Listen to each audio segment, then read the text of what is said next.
오늘 본문을 읽어보시면 예수님은 도덕 교사가 아닙니다. 도덕을 넘어서는 분이시죠. 그래서 제자들을 부르시고 제자들에게 어떠한 말씀을 주셨는지를 생각하시면서 오늘 가능하면 제가 쭉 보려고 해요. 그 49절까지.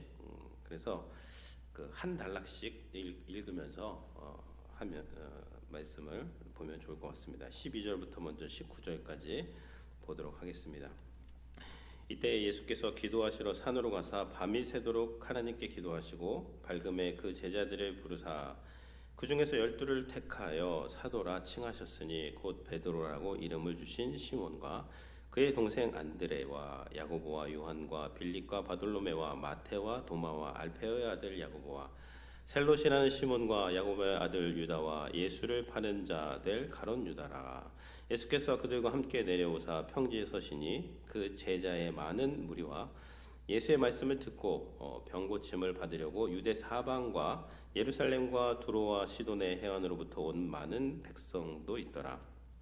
더러운 귀신에게 고난을 받는 자들도 고침을 받은지라. 온 무리가 예수를 만지려고 힘쓰니 이는 능력이 예수께로부터 나와서 모든 사람을 낫게 함이로라. 아멘. 예수님이 지금 제자들을 부르시는 장면입니다. 제자들을 어떻게 부르셨는가?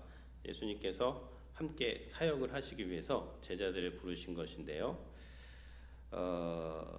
기도죠, 그죠? 12절 기도. 예수께서 기도하시러 산으로 가서 밤이 새도록 하나님께 기도하신 후에 제자들을 부르셨습니다. 택했다, 불렀다. 그건데요. 12명의 이름들이 쭉 나옵니다. 그리고 그들을 사도라 칭하셨습니다. 베드로, 또 안드레, 베드로의 동생 안드레, 그 다음에 야고보, 요한. 베드로는 성격이 매우 급합니다. 안드레는 주도성이 좀 떨어지고요. 야고보, 요한은 야망에 사로잡힌 자들이고요. 마태는 세리고 도마는 의심하는 자이고 그 많은 이제 사람들이 볼 때 예수님의 제자들 중에서 그래도 뭔가 좀 얘기가 되고 좀 그럴 만한 사람이 딱 한 사람 있다고 봅니다. 가롯 유다. 가롯 유다는 그래도 사람이 조금 그래서 예수님의 제자로 보면 그러니까 인간적으로 봤을 때 될 만한 사람은 가롯 유다였는데 오히려 그런 가롯 유다는 예수님을 팔았죠. 근데 나머지 다 부족한 사람들은 주님께서 다 변화시켜서 쓰시는 거예요. 자격되는 사람 불러가지고 자격되는 사람만 쓰는 거 그거 아닙니다. 그렇게 한다면 우리는 다 부름 못 받았어요. 그러니까 주님의 이 부르심은 기도하시고 베드로 부르실 때 그러잖아. 너는 개바지만 장차 네가 그 시몬이지만 장차 개바 베드로가 될 것이다. 그리고 예수님께서는 베드로를 불러서 그를 끊임없이 찾아가시고 가르치시고 또다시 찾아가시고 그래서 그들을 제자로 삼으신 것이죠. 그 제자들을 부르시고 이제 내려오셨어요. 내려오니까 이제 사방에서 사람들이 막 몰려드는 겁니다. 더러운 귀신에게 고난을 받는 자들도 고침을 받아요. 성경에서 항상 귀신을 더럽다 그러죠. 더러운 귀신입니다. 더러운 귀신. 이 더러운 귀신에게 고난을 받는 사람들이 있어요. 여기에는 육체의 고난뿐만 아닙니다. 귀신에게 고난을 받으면요, 항상 이렇게 이렇게 고통을 당하고 부정적이고 막 매사에 그냥 기쁨이 없고 예수를 믿는데도 항상 힘들어요. 정신적으로 피폐해 있어요. 이게 다 무슨 문제냐면요, 영적인 문제가 되는 것이죠. 근데 그런 사람들조차도 예수님을 만지니까 다 고침을 받고 나음을 받았다라고 그렇게 말씀을 하고 있는 것입니다. 근데 누가복음에서는요, 이 병 고치는 사건을 그냥 한 줄로 고침을 받은지라 그렇게 하고 능력이 예수에게로 나갔다 그렇게 하고 간단하게 이제 말씀을 하고, 예수님의 그 사역 사명 선언문에 보면은 가난한 자에게 복음을 전하고 벌어된 자에게 자유를, 눈먼 자에게 다시 보게 함을, 눌린 자를 자유롭게 한다. 귀신을 쫓아내는 것도 이 사역인데요. 근데 이제 누가복음에서는 귀신 쫓아내는 것뿐만 아니라 이제 그 제자들에게 말씀을 주십니다. 제자들만 들을 수 있는 말씀이에요. 이 말씀은 세상 사람들은 못 듣습니다. 왜냐하면 맞지가 않아요. 세상의 어떠한 기준과 가치와 예수님의 그 가르침이 맞지가 않는 것이죠. 그 어떤 가르침을 주셨는지 제가 이제 20절부터 26절까지 보면요, 이제 복과 화를 선포하시는 것입니다. 근데 이 복의 기준이 세상의 복의 기준과 다르고 화의 기준도 세상 것과는 다른 예수님이 그런 말씀을 하시는 것이죠. 20절에 보면요, 예수께서 눈을 들어 제자들을 보시고 이르시되 너희 가난한 자는 복이 있나니 하나님의 나라가 너희 것이며. 가난한 자가 복이 있다고 하고 있어요. 지금 줄인 자들은 복이 있나니 너희가 배부름을 얻을 것이며 지금 우는 자들은 복이 있나니 너희가 웃을 것이며 인자로 말미암아 사람들이 너희를 미워하며 멀리하며 욕하고 너희 이름을 악하다 하여 버릴 때에 너희에게 복이 있도다. 이 도대체 이게 무슨 말입니까? 그날에 기뻐하고 뛰놀라 하늘에서 너희 상이 큼이라. 그들의 조상들이 선지자들에게 이와 같이 하였느니라. 그러나 화 있을진저 너희 부요한 자여 너희는 너희의 위로를 이미 받았도다. 화 있을진저 너희 지금 배부른 자여 너희는 줄이리로다. 화 있을진저 너희 지금 웃는 자여 너희가 애통하며 울리로다. 모든 사람이 너희를 칭찬하면 화가 있도다. 그들의 조상들이 거짓 선지자들에게 이와 같이 하였느니라. 이게 주님께서 제자들에게 주신 말씀입니다. 그러니까 너희가 지금 이 땅에서 막 배부르려고 하고 이 땅에서 예수님 없이 하나님의 나라 없이 이 땅에서만 배부르려고 하고 지금 배부르고 지금 부요하고 지금만 웃으려고 하는 사람들 이미 위로를 받았고 이미 배불렀기 때문에 너희는 다시 줄이게 될 것이고 지금 예수님 없이 웃는 자들은 앞으로 애통하게 될 것이다. 그리고 모든 사람에게 칭찬만 받으려고 하고 모든 사람에게 다 좋은 소리만 들으려고 하는 그렇게 인기를 추구하는 너희들은 거짓 선지자들과 같이 그렇게 그런 것들을 추구하는 것이다. 그렇게 말씀하시면서 그러나 지금 너희가 나 때문에 가난하고 지금 하나님의 나라를 위해서 줄인 자들 너희들은 영원한 배부름을 얻게 될 것이고 나 때문에 너희가 운다면 지금 너희들은 영원히 웃을 것이다. 인자로 말미암아 사람들이 너희를 막 욕하고 비방하고 할 때 전혀 너무 힘들어하지 말아라. 선지자들도 다 그랬다. 나도 그랬다. 그런데 너희가 그렇게 할 때 오히려 기뻐해라. 기뻐해. 왜냐하면 그날에 기뻐하고 뛰놀라 하늘에 너희 상이 큼이라. 예수님이 이런 말씀 잘 안 하십니다. 막 상 이런 거. 근데 유일하게 하지 마세요. 상이 크대요. 뭐 할 때? 예수님 때문에 조금 부당하게 받고 좀 이렇게 사람들로 오해를 받고 욕을 먹고 그러면 오히려 그 즐거워해라. 그러니까 이런 말씀을 주시기 전까지는요. 우리가 막 사람들 때문에 막 예수님 믿다가 어려움 당하면 하는 말이 다 뭐예요? 예수님 믿는데 왜 이런 일이 당합니까? 다 이런 질문 하잖아요. 근데 예수님이 제자들에게 하신 말씀은 그거 아니다 얘들아. 너희가 나를 위해서 그렇게 고난을 받으면 그건 진짜 축복이고 오히려 기뻐해야 될 일이다. 답답해할 일이거나 하나님께 그럴 일이 아니라 이러한 가르침을 주시는 것이죠. 이거 세상 사람들이 받을 수 있겠어요? 못 받습니다. 이런 말씀. 제자들도 받기 부담스러운 말씀이에요. 우리도 한참 생각하고 한참 기도해야지 조금 깨달을 정도예요. 깨닫는다고 순종하나요? 깨닫는 거랑 순종하는 거랑 또 큰 그 차이가 있습니다. 그러니까 이런 말씀을 깨닫고 순종하는 것은요, 성령의 능력 아니면 우리의 어떤 인간적인 것으로는 이게 되지가 않는 것이죠. 계속해서 또 말씀을 이제 주시는데요. 이제 여기서는 어떤 인간 어떤 관계 가운데서 너희가 제자들은 어떻게 해야 하는가 그러한 기준을 주시는 것입니다. 27절에서 36절까지인데요. 읽겠습니다. 그러나 너희 듣는 자에게 내가 이르노니 너희 원수를 사랑하며 너희를 미워하는 자를 선대하며 너희를 저주하는 자를 위하여 축복하며 너희를 모욕하는 자를 위하여 기도하라. 너희 입뺨을 치는 자에게 젖뺨을 돌려대며 내 겉옷을 빼앗는 자에게 속옷까지 거절하지 말라. 내게 구하는 자에게 주며 내 것을 가져가는 자에게 다시 달라 하지 말며 남에게 대접받고자 하는 대로 너희도 남을 대접하라. 너희가 만일 너희를 사랑하는 자만을 사랑하면 칭찬받을 것이 무엇이냐? 죄인들도 사랑하는 자는 사랑하느니라. 너희가 만일 선대하는 자만을 선대하면 칭찬받을 것이 무엇이냐? 죄인들도 이렇게 하느니라. 너희가 받기를 바라고 사람들에게 구워주면 칭찬받을 것이 무엇이냐? 죄인들도 그만큼 받고자 하여 죄인에게 구워주느니라. 오직 너희는 원수를 사랑하고 선대하며 아무것도 바라지 말고 구워주라. 그리하면 너희 상이 클 것이요 지극히 높으신 이의 아들이 되리니 그는 은혜를 모르는 자와 악인에게도 인자하시느니라. 너희 아버지의 자비로우신 같이 너희도 자비로운 자가 되라. 비판하지 말라. 그리하면 너희가 비판을 받지 않을 것이요 정죄하지 말라. 그리하면 너희가 정죄를 받지 않을 것이요 용서하라. 그리하면 너희가 용서를 받을 것이요 주라. 그리하면 너희에게 줄 것이요 곧 후히 되어 누르고 흔들어 넘치도록 하여 너희에게 안겨주리라. 너희가 헤아리는 그 헤아림으로 너희도 헤아림을 도로 받을 것이니라.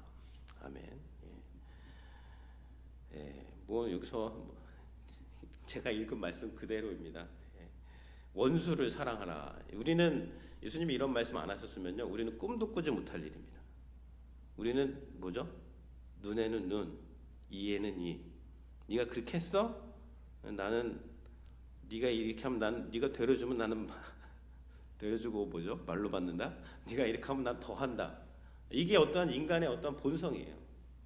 근데 예수님께서는 제자들에게 지금 부르시고, 제자는 누구냐면은, 제자들 잘 들어라. 너희가 나를 따라온다 그러면, 나의 제자라 그런다면, 너희가 나를 믿고 구원받기를 원한다면 원수 사랑해야 된다. 안 되는데요? 사랑해. 그래도 어떻게 사랑하죠? 기도하고 그 말씀을 생각해라. 너희와 내가 원수 되었을 때 내가 먼저 너희 찾아갔지 않느냐? 내가 너희 먼저 찾아가서 너희 죄값 치르고 너희와 화목했다. 너희가 나를 믿고 내 본성을 본받기 원한다면 원수 사랑해라. 그겁니다. 미워하는 자를 선대하라. 미워하는 자 똑같이 미워하지 말아라. 그건 제자가 아니다. 미워하는 자를 선대하고 너희를 저주하는 자를 위하여 축복해라. 축복. 너희를 축복하는 자만 축복하고 너한테 잘 대해주는 사람만 그냥 그 사람들만 만나가지고 그거 신앙생활 아니라는 거예요. 소셜 클럽입니다. 그거. 교회 와서 소셜 클럽 하는 사람들 많아요. 그냥 자기 맞는 사람들하고만 이렇게 그런 거 신앙생활 아니라는 거예요. 제자 아니라는 겁니다. 저주하는 자를 축복하고 모욕하는 자를 위해서 기도해라. 그게 제자다. 어려운 말씀이죠. 이런 말씀, 이게 예수님 안 믿고 이런 말씀을 받아들일 수 있겠어요? 그러니까 예수님을 안 믿는, 예수님이 무슨 도덕 교사라고 하는데 이게 어떻게 이게 지금 도덕을 넘어서는 거죠? 이건 도덕적인 문제가 아닙니다. 이건 거의 무슨 하나님의 본성이고 하나님께서 하나님이 누구신가를 보여주시는 이제 그런 것이 되는 것이죠.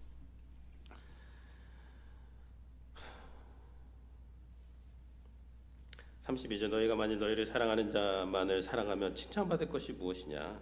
죄인들도 그렇게 한다. 선대하는 자만을 선대하면 칭찬받을 것이 무엇이냐? 죄인들도 이렇게 하느니라. 그래서 아무것도 바라지 말고 구워주고, 선을 베풀려거든 나한테 도로 갚을 수 없는 사람에게 베풀라는 거예요. 그걸 목표로 해서 베풀라는 거예요. 내가 이렇게 하면 저 사람이 이렇게 해주겠지. 그런 거는 이미 이 땅에서 다 받았다는 거예요. 하늘에서 받을 게 없습니다. 그래서 정말 하나님 나라를 바라보고 주님께 큰 상을 받기 원한다면 제자의 기준을 가지고 살아라. 이 땅의 기준, 내 생각의 기준. 그러니까 이게 이 기준이 다른 거예요. 제자들은요, 목표가 다르고 생각이 다르고 다 달라요. 완전히 예수님의 스케일이죠. 그러니까 제자들을 부르시고 여기까지 나아가라고 주님께서, 이게 귀신 쫓아내는 거랑 마찬가지입니다. 우리 안에 있는 모든 그 부족함, 미움, 다툼, 시기, 질투, 부정적인 거 다 어떻게 할 거예요? 이 말씀 순종하면은 다 고침받습니다. 귀신 떠나가게 돼 있어요. 이게 쉬운 일이 아닙니다.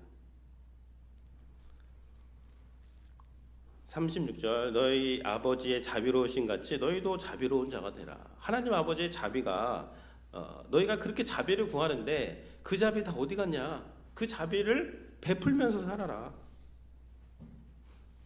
비판하지 말라 그리하면 너희가 비판해 받지 아니할 것이요 정죄하지 말라 그리하면 너희가 정죄를 받지 아니할 것이요 용서하라 그리하면 너희가 용서받을 것이다. 비판하지 말라는 것입니다. 정죄하지 말고. 비판을 하려면 어떻게 하라고? 제대로 하는 비판은 뭐라 그랬죠? 비판은 나 자신에게 하는 거예요. 나 자신에게. 내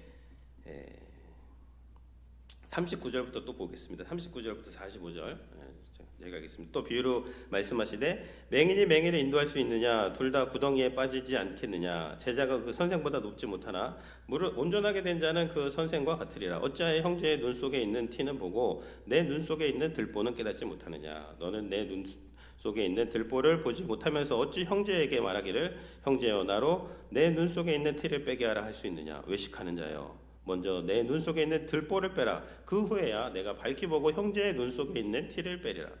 못된 열매 맺는 좋은 나무가 없고 또 좋은 열매 맺는 못된 나무가 없느니라. 나무는 각각 그 열매로 아나니 가시나무에서 무화과를 또 찔레에서 포도를 따지 못하느니라. 선한 사람은 마음에 쌓은 선에서 선을 내고 악한 자는 그 쌓은 악에서 악을 내나니 이는 마음에 가득한 것을 입으로 말함이니라. 여기서 또 제자들에게 어떤 기준들을 말씀을 하고 있는 것입니다. 제자들이 누군가를 인도하기 위해서는 자신을 돌아봐야 된다는 거예요. 자신을. 누군가를 인도할 때 다른 사람들에게 자꾸만 다른 사람에 있는 것을 형제의 눈 속에 있는 티만 보고 들보는 뭐냐면요. 이게 큰 어떤 통나무 같은 겁니다. 집안에 어떤 들보 같은 거. 큰 나무예요. 큰 나무가 내 속에 있는데 그걸 못 봐요. 그리고 다른 사람에게 있는 티를 고치겠다고 자꾸만 비판하고 정죄하지 말고 나를 보라는 거예요. 나를. 먼저 내 눈 속에 있는 그 들보를 빼어내고 그래야지 밝히 보고 다른 사람들도 사랑으로 또 기도로 권면을 할 수가 있다는 것이죠.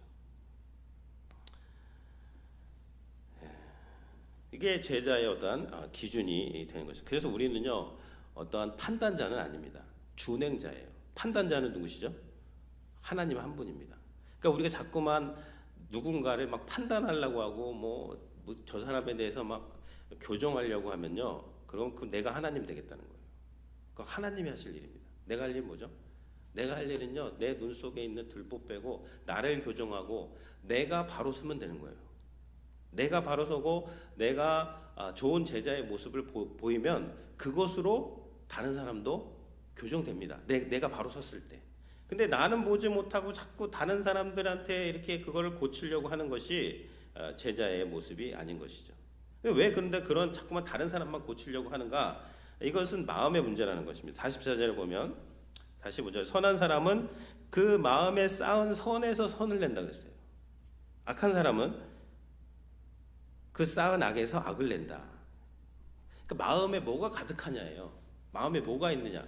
제자들의 마음에 뭐가 있어야 되냐면요, 하나님의 말씀이 있어야 됩니다. 이게 기준이에요. 이 말씀들 다 들어와 보세요. 이 감당이 안 돼요. 뭐 원수를 사랑하라, 박해하는 자를 위해서 기도하라, 무슨 뭐 가난한 자는 복이 있다. 감당이 되세요? 근데 이런 말씀들을 안에다 채워놓으면요, 이거 완전히 다른 나랑 완전히 다른 뭔가가 내 안에 들어온 거예요. 그럼 이거를 쌓아놓고 이거를 묵상하고 복 있는 사람은 뭐 악인의 길을 따르지 않고 죄인의 자리에 서지 않고 오만한 자리에 자지 않고 오직 여호와의 율법을 즐거워 주야로 묵상하는 거예요. 주야로. 아침 저녁으로 뭘 묵상하냐면 이 나와 전혀 다른 완전히 다른 곳에서 온 이 말씀을 안에 놓고 계속 묵상하다 보면요, 선이 쌓입니다. 나한테서 나온 게 아니에요. 이건 절대 내가 생각해낼 수조차 없는, 나는 상상도 할 수 없는 그것이 내 마음에 계속 쌓이니까 그 쌓인 것이 나오는 거예요. 말로. 그게 뭐예요? 그게 사랑이고 용서고 용납이고 인내고 자비고 은혜고 그게 나오는 거예요. 그런데 마음에 하나님의 이 생명의 말씀을 전혀 쌓아놓지 못했어요. 뭐만 쌓아놨어요? 원망과 불평과 정죄와 나를 보지 못하고 다른 사람을 보고 뭐 누구 때문이다, 누구 덕분이 아니에요. 누구 덕분에 내가 이렇게 됐다가 아니라 누구 때문에 내가 지금 이렇게 됐다. 이런 것만 그냥 다 쌓아놓는 거예요. 그러면 나오는 말이 뭘까요? 그러면 쌓아놓은 데서 악을 나오게 되는 거예요. 제자는 누구냐면요, 이 마음에다가 하나님 말씀을 쌓아놓고, 기도도 그거예요. 하나님의 말씀을 계속 쌓는 거예요. 하나님의 말씀을 쌓고, 근데 안다고 됩니까? 안다고 순종 못해요. 그러니까 아는 것 순종할 수 있도록 기도하고 소화시키고, 그런 것이. 그래서 목사도 마찬가지예요. 설교는 잘합니다. 근데 설교대로 살아야 돼요.